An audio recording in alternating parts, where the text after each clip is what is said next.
บรรยากาศดีขนาดพี่น้องมีงัวมีควายเล็มหญ้า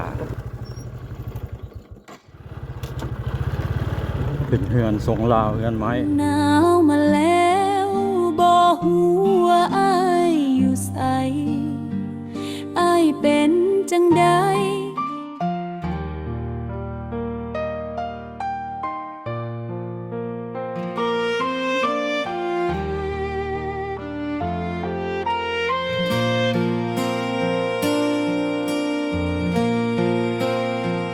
อ้ายนั่งซึมเศร้าอยู่กองเทียงนาเฮาย้อนคิดฮอดเจ้า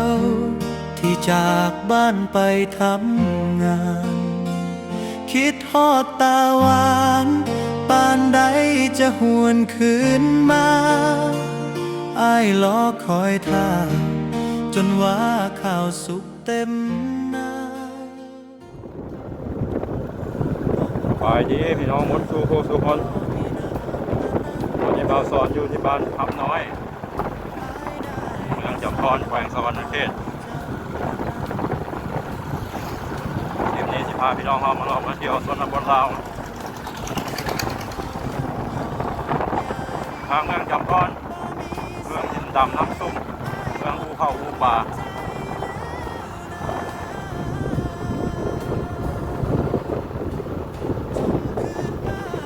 บรรยากาศยามแรงพี่น้อง3 โมงกว่าแล้วตอนนี้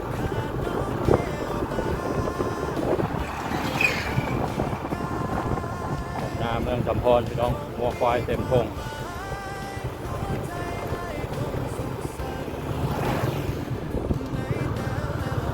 ยังเป็นธรรมชาติเมืองจำพรเนี่ยยังเป็นแบบดั้งเดิมอยู่แต่ยังบ่สู้ทางเมืองอาสาพรเด้อพี่น้องอาสาพรนี่คลาสสิกกว่านี้อีกยังดั้งเดิมกว่าเมืองจำพรอีก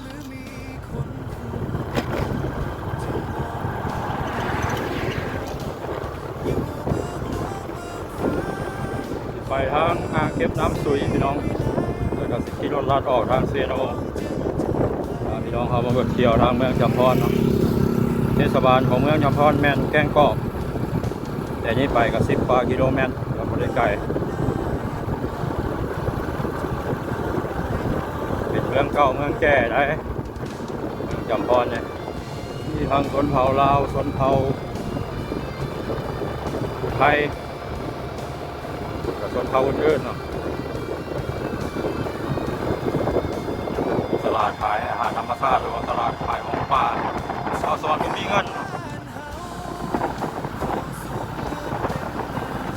มันมีเงินจากซีแวร์อยู่บัตร ATM เพย์มันพังพี่น้องเลยพระเจ้าผัดบ่มีโอนส่วนรายแม่ค้าอยู่เขตนอกพระเจ้าบ่มี QR โค้ดเอาหน้าบนเกี่ยวสำเร็จเสร็จสิ้นแล้วพี่น้องเลยเลือกได้ต่อเพื่องบัวยามใดงามเสมอสำหรับเมืองจำพรพี่น้องยามแรงยามฝนนี่งามหมดเราสอนมักวิวทิวทัศน์ธรรมชาติ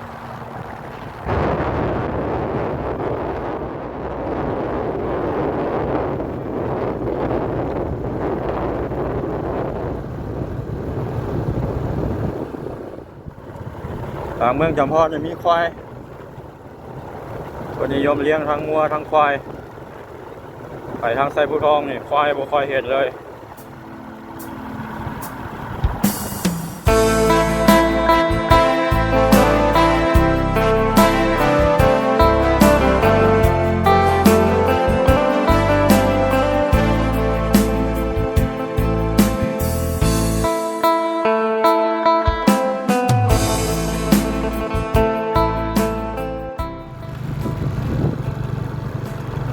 ทางเข้าไปบ้านหนองแวงพี่น้องเมืองจำพรต้องเข้าไปเที่ยวบ้างเนาะร้านนี้พอสอนยังไม่เคยเข้าไปจะเพื่อมายามฝนยามหน้างามคักขนาด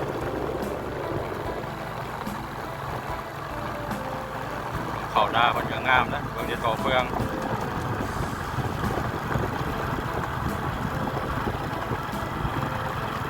บ้านหนองแวงอาจจะบ่ไกลหรอกประมาณ1 กิโลเมตรหรือ2นี่ละ ฮอดแล้วพี่น้องบ้านหนองแวงใกล้ๆนี่ไปทางใหญ่ทางดำ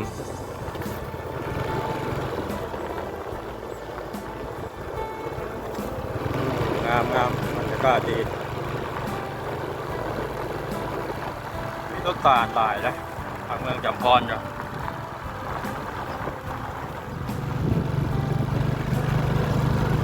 เป็นบ้านที่ตั้งอยู่กลางทุ่งนาบ้านหนองแวงบรรยากาศดีขนาดพี่น้องมีงัวมีควายเล็มหญ้า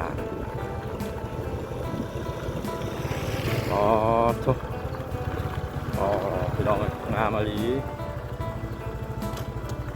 งัวเต็มทุ่งนาเป็นอย่างนี้เนาะบ้านหนองแวง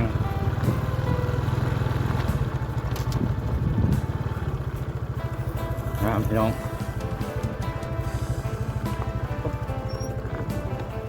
เงียบสงบขนาดยินแต่เสียงนกเบิ่งในทางนอกเอาเนาะพี่น้องสิบ่ได้เข้าไปทางในเรือนหลังนี่งามขนาดเลย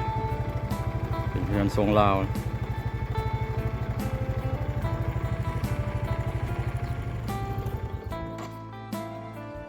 อยู่กลางทุ่งนาก็มีหางเฟืองพี่น้องเฟืองเพิ่นเอาไว้ให้งัวให้ควายกิน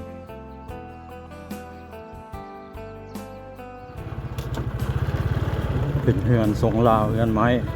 แต่น่าจะบ่มีคนอยู่เบิ่งทางหน้าเฮือนมีบอนเผาถ่าน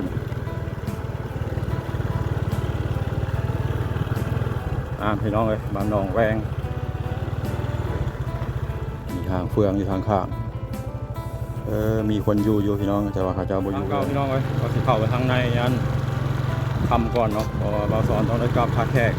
มื้อนี้ครับคนละ9 โมง 10 โมงกลางคืนสิฮอดตอนนี้ก็3 โมงครึ่ง 4 โมงยังละขี่รถจักรหรือว่ามอเตอร์ไซค์มาได้ทักแขก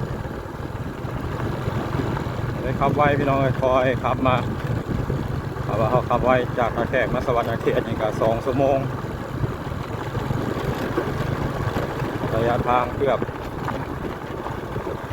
200ไปแล้ว100 กว่า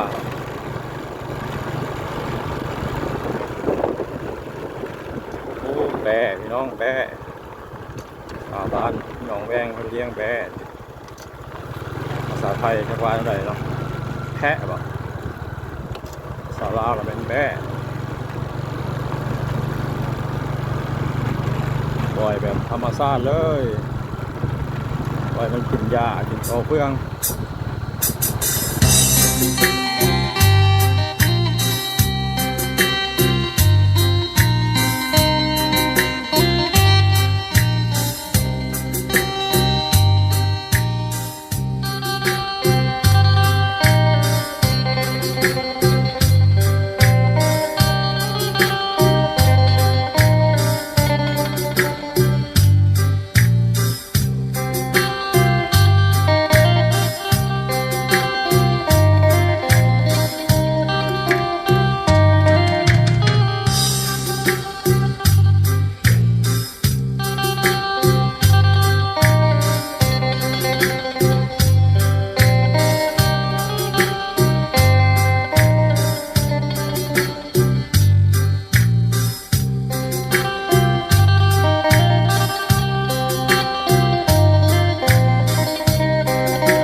พี่น้องตอนนี้เราก็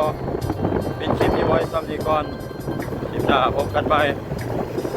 ขอขอบใจพ่อแม่พี่น้องทุกท่านที่เข้ามาติดตามรับชมเด้อ